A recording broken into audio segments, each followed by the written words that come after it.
1 जुलाई 2025 से नरेंद्र मोदी सरकार और योगी सरकार द्वारा किए गए प्रमुख बदलावों पर एक नजर डालते हैं। मोदी सरकार के बड़े बदलाव 1 जुलाई 2025 से। एक, पैन कार्ड के लिए आधार अनिवार्य। अब नया पैन कार्ड बनवाने के लिए आधार कार्ड अनिवार्य होगा। पहले वोटर आईडी या अन्य दस्तावेजों का उपयोग हो सकता था, लेकिन अब सिर्फ आधार ही मान्य होगा। इसका मकसद फर्जी पैन कार्ड और टैक्स धोखाधड़ी को रोकना है। मौजूदा पैन कार्ड धारकों को 31 दिसंबर 2025 तक अपने पैन को आधार से लिंक करना होगा, वरना जुर्माना लग सकता है। 2, तत्काल टिकट बुकिंग में नए नियम।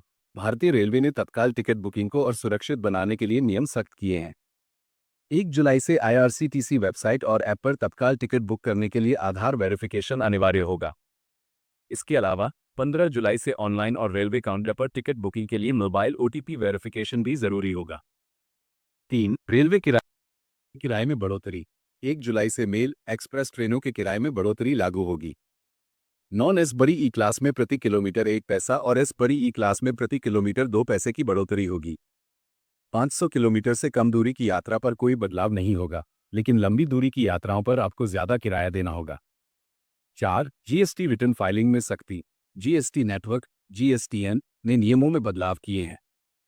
1 जुलाई से जीएसटीआर 3B फॉर्म को फाइल करने के बाद एडिट नहीं किया जा सकेगा। साथ ही 3 साल पुराने रिटर्न फाइल नहीं किए जा सकेंगे। यह नियम जीएसटीआर 1, 3B, 4, 5, 5A, 6, 7, 8 और 9 पर लागू होगा। इसका मकसद टैक्स सिस्टम में पारदर्शिता लाना और समय पर रिटर्न फाइलिंग को बढ़ावा देना है। 5, क्रेडिट कार्ड नियमों में बदलाव। एचडीएफसी बैंक 10,000 रुपये से ज्यादा के डिजिटल वॉलेट जैसे पेटीएम, मोबीक्विक में ट्रांसफर पर 1% अतिरिक्त शुल्क लगेगा। ऑनलाइन गेमिंग ऐप्स जैसे ड्रीम 11 एमपीएल पर 10,000 रुपये से ज्यादा खर्च पर भी 1% शुल्क लगेगा। 50,000 रुपये से ज्यादा के यूटिलिटी बिल भुगतान पर भी 1% अतिरिक्त शुल्क लगेगा। आईसीआईसीआई बैंक महीने में 3 बार से ज्यादा दूसरे बैंक के एटीएम से पैसे निकालने पर 23 रुपये प्रति वित्तीय ट्रांजैक्शन और 8.50 रुपये प्रति गैर वित्तीय ट्रांजैक्शन का शुल्क लगेगा। क्रेडिट कार्ड बिल भुगतान। सभी क्रेडिट कार्ड बिल अब Bharat bill payment system BBPS के माध्यम से ही किए जाएंगे, जिससे फोन पे, क्रेड जैसे थर्ड पार्टी ऐप्स पर असर पड़ेगा। 6, पुराने वाहनों पर ईंधन प्रतिबंध। दिल्ली एनसीआर में 10 साल से पुराने डीजल और 15 साल से पुराने पेट्रोल वाहनों को 1 जुलाई से पेट्रोल पंपों पर ईंधन नहीं मिलेगा। यह नियम वायु गुणवत्ता प्रबंधन आयोग CAQM द्वारा लागू किया गया है। 500 से ज्यादा पेट्रोल पंपों पर ANPR स्वचालित नंबर प्लेट पहचान कैमरे लगाए गए हैं, जो पुराने वाहनों का पता लगाएंगे।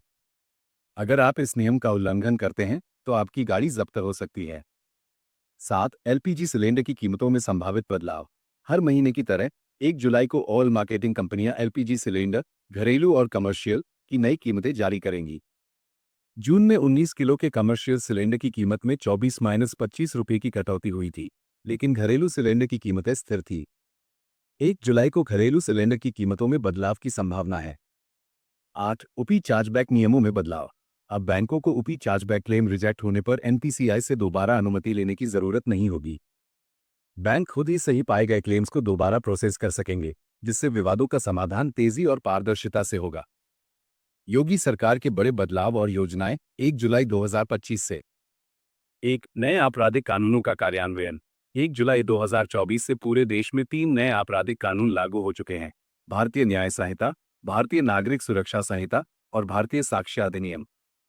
ये कानून पुराने औपनिवेशिक काल के कानूनों आईपीसी, सीआरपीसी और इंडियन एविडेंस एक्ट की जगह लेंगे। योगी सरकार ने इन कानूनों को लागू करने के लिए काफी तैयारी की है, जिसमें हर जिले में फॉरेंसिक लैब स्थापित करने और वीडियो कॉन्फ्रेंसिंग की सुविधा उपलब्ध कराने के निर्देश शामिल हैं। इन कानूनों में डेटा एनालिटिक्स, ई-कोड और डिजिटल साक्ष्य संकलन जैसी आधुनिक तकनीकों का उपयोग किया जाएगा। राजद्रोह कानून को खत्म कर दिया गया है, लेकिन भारतीय संप्रभुता के खिलाफ काम करने वालों के लिए सख्त दंड का प्रावधान है। आतंकवाद, संगठित अपराध और मॉब लिंचिंग को स्पष्ट रूप से परिभाषित किया गया है। महिलाओं की सुरक्षा के लिए चेन और मोबाइल छीनने जैसे अपराधों के लिए नए प्रावधान बनाए गए हैं। छोटे मोटे मामलों के निपटारे के लिए कम्युनिटी सर्विस की शुरुआत की गई है, जिससे सेशन कोर्ट में 40% मुकदमों का निपटारा हो सकेगा। 2, सामूहिक विवाह योजना में नए नियम। योगी सरकार ने सामूहिक विवाह योजना में बायोमेट्रिक उपस्थिति और जिला मजिस्ट्रेट (डीएम) की मौजूदगी को अनिवार्य कर दिया है। वर वधु के आधार सत्यापन में लापरवाही बरतने वाले अधिकारियों की जिम्मेदारी तय की जाएगी। योजना का दुरुपयोग रोकने के लिए आय सीमा और खर्च सीमा में भी बदलाव किए गए हैं। 3. शिक्षा और उपस्थिति नियम। 12वीं कक्षा तक के छात्रों और शिक्षकों के लिए नया हाजिरी नियम लागू किया गया है। 1 जुलाई 2025 से बायोमेट्रिक या अन्य डिजिटल माध्यमों से उपस्थिति दर्ज करानी होगी। यह नियम स्कूलों में अनुशासन और पारदर्शिता सुनिश्चित करने के लिए है। 4. मुख्यमंत्री सुपोषण योजना। कुपोषण मुक्त उत्तर प्रदेश के लक्ष्य के तहत 3 से 6 साल की उम्र के बच्चों को आंगनबाड़ी केंद्रों पर पौष्टिक नाश्ता, दूध, फल और अन्य पोषक आहार दिया जाएगा। जिन गरीब परिवारों के पास पशुधन नहीं है, उन्हें सरकार द्वारा गाय उपलब्ध कराई जाएगी ताकि दूध मिल सके। ये योजना पारदर्शी और तकनीक आधारित होगी, जिसमें स्थानीय प्रशासन, स्वास्थ्य और महिला बाल विकास विभाग मिलकर काम करेंगे। 5. वित्तीय समावेशन अभियान।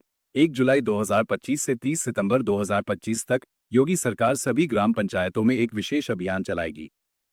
इस अभियान के तहत प्रधानमंत्री जन धन योजना, प्रधानमंत्री जीवन ज्योति बीमा योजना, प्रधानमंत्री सुरक्षा बीमा योजना और अटल पेंशन योजना को आम जनता तक पहुंचाया जाएगा। मुख्यमंत्री योगी खुद इसकी प्रगति की निगरानी करेंगे और हर ग्राम पंचायत में कम से कम एक विशेष शिविर आयोजित होगा।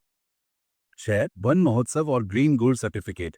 1 से 7 जुलाई 2025 के बीच वन महोत्सव के दौरान जन्म लेने वाले बच्चों को ग्रीन गोल्ड सर्टिफिकेट और सागौन या शीशम जैसे इमारती पौधे दिए जाएंगे। ये पहल हरियाली बढ़ाने और परिवारों को पौधारोपण के लिए प्रेरित करने के लिए है।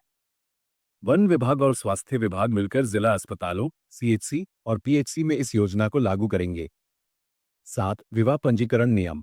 विवाह प्रमाण पत्र के लिए वीडियो सबूत, पुजारी का शपथ पत्र, शारीरिक उपस्थिति और वैध सरकारी पहचान पत्र अनिवार्य कर दिए गए हैं। केवल स्थायी निवासियों को ही विवाह पंजीकरण की अनुमति होगी, जिससे फर्जी विवाह और गलत पहचान का दुरुपयोग रोका